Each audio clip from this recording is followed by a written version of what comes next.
Bienvenue sur Top Invest, la chaîne des top d'investissement. Ici, on parle essentiellement d'entreprises de qualité. Avons-nous une opportunité d'investissement sur Aperam? C'est la question à laquelle on va essayer de répondre en se basant sur les états financiers de la compagnie. Je rappelle que ceci représente uniquement mon point de vue et non un conseil d'investissement. Et comme d'habitude, je me réserve le droit de me tromper.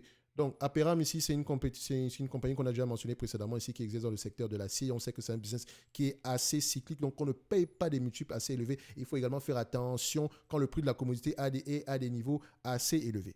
OK? Donc, on va ici, on va aller directement sur Coifin. Accrochez-vous, je vais aller très rapidement pour ceux qui pensent que je parle très très vite. Ralentissez la vidéo, d'accord, 0.75 ici. Vous avez tout ça en lien au niveau des paramètres de la vidéo, ok? Donc, Aperam. Ok, boum. Qu'est-ce qu'on a? Voilà. Donc, du Aperam ici, on fait le tour assez rapidement. Stabilité ou croissance des revenus, on a des revenus assez cycliques. On gagne beaucoup d'argent présentement. Pourquoi? Est-ce qu'on a un price taker ou un price maker? Ok. En termes de marge brute, on constate également que les marges brutes ont augmenté. Donc, on va revenir à peu près à une certaine moyenne ici. Donc, c'est un business sur lequel on va avoir tendance à normaliser les résultats. D'accord? Donc, le prix de la commodité aura certainement un impact négatif sur ce business-ci ou positif, dépendamment de la période à laquelle on se retrouve en date d'aujourd'hui. Ok. Le nombre d'actions, est-ce qu'il augmente ou diminue? C'est une entreprise qui rachète ses actions ici. On aime bien ça. Ok. Est-ce que le net income et le free cash flow vont dans le même sens?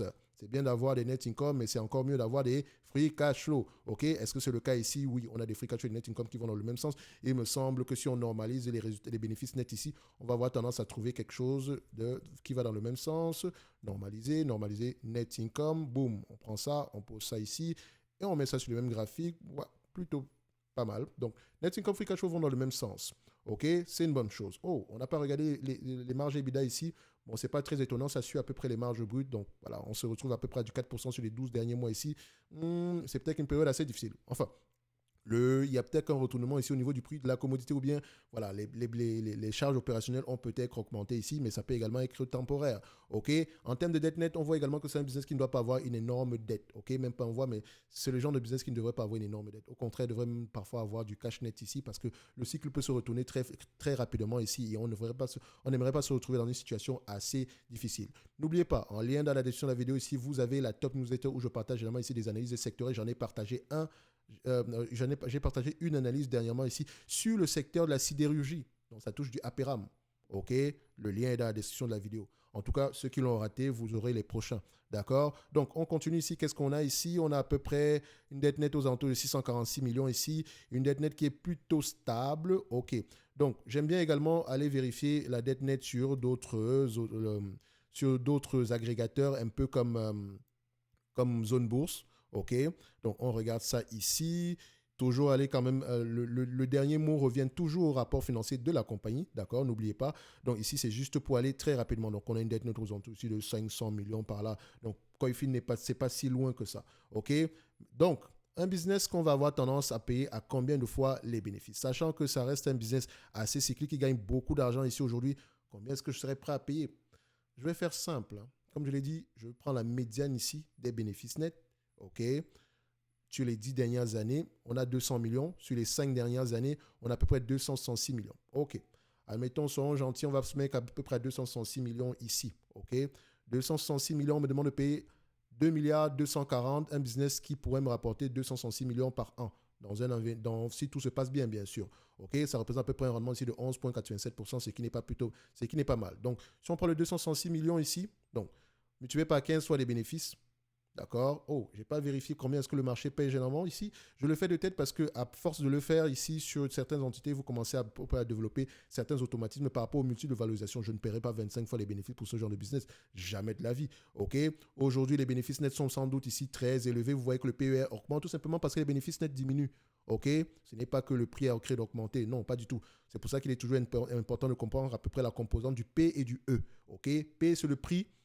E, c'est earning. Donc, quand le prix augmente ici et que les earnings restent stables, le multiple peut augmenter. Si le prix reste stable et que les earnings diminuent, le multiple également peut augmenter. OK? N'oubliez pas. OK? Donc, ici, et le contraire également fonctionne. Donc, ici, on a à peu près le seul business qui négocie à peu près 13 fois les bénéfices par là. Sur les 20 dernières années, on a à peu près 14 fois les bénéfices. Donc, moi, j'ai mis 15 fois les bénéfices. Voilà, il y a de fortes chances qu'on touche vraiment du 15 fois les bénéfices ici. Et encore, j'enlève la dette. OK? Donc, si on le prend à 15 fois les bénéfices, OK?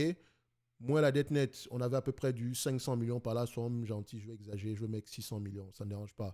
Divisé par le nombre d'actions ici, On a à peu près combien ici en termes d'actions? 73 millions divisé par 73.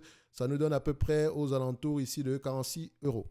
Ça peut être intéressant au prix actuel, n'est-ce pas? Donc, on revient encore au premier exercice. Ici, on avait à peu près 266 millions. On me demande de payer ici 2 milliards 240, un business qui pourrait me rapporter 266 millions par an, ce qui n'est pas mal non plus. OK, donc on peut se dire ici que le dividende est à peu près safe.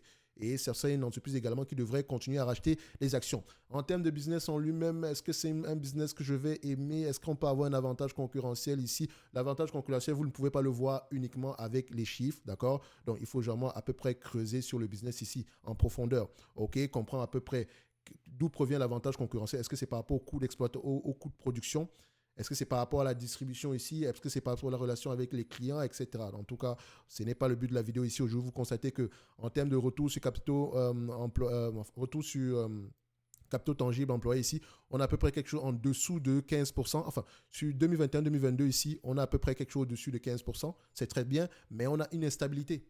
Vous constatez ici que parfois on a 8, 10, 7, voilà. Donc c'est un business qu'on ne va pas payer à des multiples très élevés. Je vous dirais même que peut-être qu'on le prendra même à 10 fois les bénéfices. C'est assez correct ici. Et si on prend nos fameux 10 fois les bénéfices, donc voilà, on ne veut pas exagérer. Après, on va me poser la question, mais finalement, on prend combien? Je vous ai dit, évaluer une entreprise, c'est prendre des hypothèses différentes, d'accord? Vous devez toujours avoir trois hypothèses. Optimiste de base et pessimiste, avec des hypothèses qualitatives derrière. Je prends optimiste ici, pourquoi? Voilà les raisons. Je prends pessimiste, pourquoi? Voilà les raisons. OK? Il ne s'agit pas juste d'aller coller des chiffres parce qu'on peut faire raconter tout ce qu'on veut à des chiffres. Et l'erreur qu'on fait seulement ici quand on parle d'analyse fondamentale, c'est se baser uniquement sur des chiffres. Non, le fondamental présente les chiffres, le quantitatif présente les chiffres, le qualitatif ici fait parler les chiffres. Les deux sont indissociables dans une analyse fondamentale. Si on prend à peu près la moyenne qu'on avait tantôt ici à 266 millions ici, fois 10 fois les bénéfices divisé par ici par le nombre d'actions à peu près à 73 millions, on a à peu près une entité qui pourrait être légèrement sous-évaluée. Donc quand moi je l'achète ici aujourd'hui,